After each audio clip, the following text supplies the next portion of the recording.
spoiler warning for The Falcon and the Winter Soldier Episode 1. Hello, I'm the Infinity Theorist, quick spin-off enthusiast, and the first episode of The Falcon and the Winter Soldier was amazing.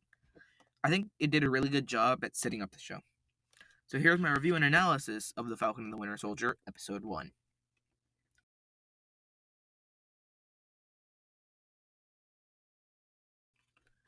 As always, let's start with my notes.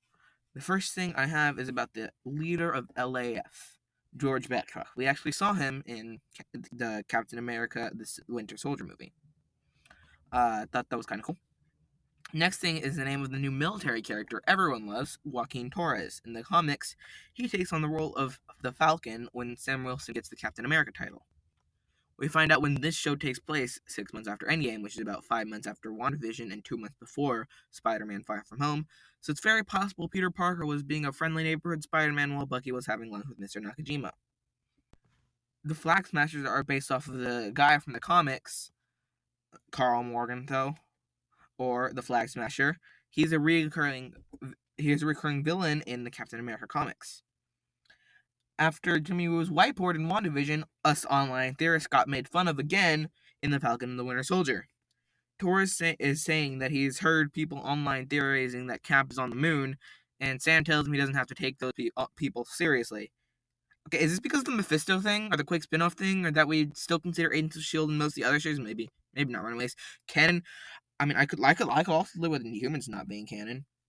No, but seriously, what I think they are doing here is telling the audience not to get their hopes up. Unlike in WandaVision, where no one was Mephisto and most theories were disproved, disappointing a lot of people, this show is addressing fans directly, saying, hey, we know that some people have crazy ideas about our show, but don't get your hopes up.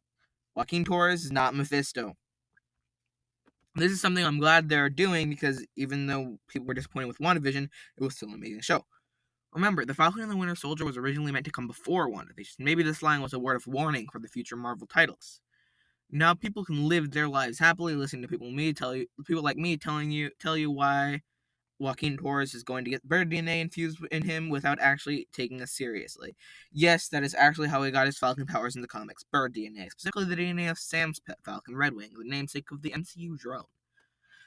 The next thing is the quote from Sam about symbols. They are nothing without the people who give them meaning. The shield is only significant because it belonged to Steve Rogers, Captain America, a symbol of American patriotism dating back to World War II. Sam felt it meant something. It meant nothing in his hand. I, of course, disagree with that last part. After all, this is a new shield made especially for Sam. I doubt Cap was doing superhero stuff when he went back in time. This is Sam's shield. Steve Rogers' shield was destroyed in Endgame. This is Sam Wilson's shield. With that said, I do agree with what Sam's saying about symbols. This symbol, this new shield, in the hands of the government's new cap, means nothing. We'll get to who this new cap is and why it's important later. Rhodey made a cameo at the ceremony for Steve at the Smithsonian. That was pretty cool. The Captain America exhibit Rhodey and Sam are at has been updated to the events of Endgame. We see the Shield, Hydra, and Winter Soldier logos, along with a list of the Vanish, which includes some of the crew of the show. And in one of Cap's biographies, it says that he disappeared, so I guess only the Avengers know about Old Man Cap. Oh, fun fact, in House of M, the comic series WandaVision and probably Doctor Strange and the Multiverse of Madness are partly based off of, Steve Rogers was an old man, a guy who was never frozen in ice. I think that's pretty cool. It's fun. Nice connection there. We get to see a fun therapy scene with Bucky where he's sitting in front of a picture of trees. Could be to represent his change from the Winter Soldier into new person, a new season, spring. Now, I didn't come up with that part. I didn't come up with that, but, you get it. After that, Bucky gets lunch with a man named Mr. Nakajima, who I mentioned earlier, and this is in Brooklyn, New York, not that far from Spider-Man's home. See what I did there? Not that far from Spider-Man's home. Kind of like the title of the second MCU Spider-Man movie, Far From Home. Anyway, he gets Bucky a date, and we later find out that Mr. Nakajima is the father of one of the Winter Soldier's victims, and then all of our hearts shatter a little more. And then we go to Delacroix, Louisiana. Sounds a little like the sparkling water brand, I know. And Sam's nephews call him Uncle Sam, and his sister salutes him mockingly.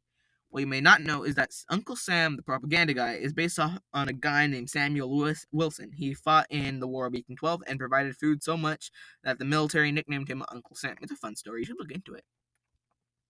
On Bucky's date, we learn that he's 106 years old. Except no, he's not. He blipped, meaning he's only 101. He can't be 6 years older than Steve, because I'm pretty sure they specifically said they grew up together. Steve was born in 1918, meaning that Bucky was probably born in 1917, which would make him 106 in 2023 and 2024 if he wasn't away for those 5 years. During the date, he stops an enemy cat from moving, kind of like Stark in Iron Man 2, with Pepper's quote-unquote perpetual motion machine. And then he plays Little Battleship and runs off to make amends with Mr. Nakajima. Torres is in Switzerland investigating the Flag Smashers who are robbing a bank, and he is recording it so the government, Sam, and Bucky can have some intel on their enemies. Sam has some trouble getting a loan at the bank, where the bank worker guy is always off topic and asking how the Avengers get paid. Good question, not a good time to ask it. I also don't think they got paid at all. Like Sam said, just goodwill. The way food banks stay open, people donate and stay around. Well, that and Stark. I'm sure the Avengers have their own jobs they get paid for also. At the end of the episode, we see the new Captain America, John Walker, aka Super Patriot or U.S. Agent. Probably going to go with U.S. Agent. Both terrible names, by the way. And he is probably the most universally hated character since, I don't know, the entire Inhuman series. Yeah, okay. I think I'm a little too hard on Inhumans on this channel. Anyway, before we get into the review, I'd like to say that I have a podcast called Infinity Theorist Unscripted Rants, or ITUR for short. I just talk about like fandom and life and stuff, fun facts and all those random stuff. It's on Mondays, so make your Mondays less boring and subscribe to ITUR. Link to the channel and like a bunch of other links to where you can listen to it is in the description. And while you're in the description, let me tell you about Infinity 600, a project for a world record. Would you like to take part in that? If you would, sign up. It's completely free, and you'll be in the longest video on YouTube. 600 people, 600 hours, one person per hour. We can do this. Full rules are in the website. 2 more things in the description, my live channel and my Instagram. I will be posting video updates, stream reminders, and just fun stuff on my Instagram. And if you want some fandom fun live, subscribe to my live channel for that nearly every Saturday. There you go. Monday, IQR. Wednesday, normal video, and Saturday, live stream. Now for the review. First, of course, the title review. This episode is called New World Order. I really like the title. I mean, this was the slogan for the Framework arc of Agents of S.H.I.E.L.D. I don't know if I've ever mentioned this, but that is my favorite part of Agents of S.H.I.E.L.D. Have I mentioned that? I don't think I have. And it makes sense too. There's a new world order after the blip, and this is trying to tell us about it. I'm going to give this title a 92 out of 100. As for the episode, well, a lot happened, but not a lot happened. I just told you all the things in my notes. There were also things in the credits, but this is definitely not my favorite TV episode. It's also not my least favorite, but I still liked it. I'll give it a 96 out of 100. Pretty good score. Averages out to 94 out of 100. A very good score. And yeah, if you want to watch another video, you can do that by clicking the top left, top right, and bottom left corner of the screen. Before you do that, click the bottom right corner of the screen to subscribe, and then click the bell so you can be notified whenever I upload new Falcon and Winter Soldier reviews and all these fun stuff. Also, subscribe to my other channels, listen to my podcast, on a lot of different things. It's on Spotify. That's fun, I guess. It's on Anchor and Pocket. It's on a lot of things. You can listen to that. Follow my Instagram. Do all this follow my Instagram at Infinity Theorist. All right, that's everything I have for today, and goodbye. See you soon.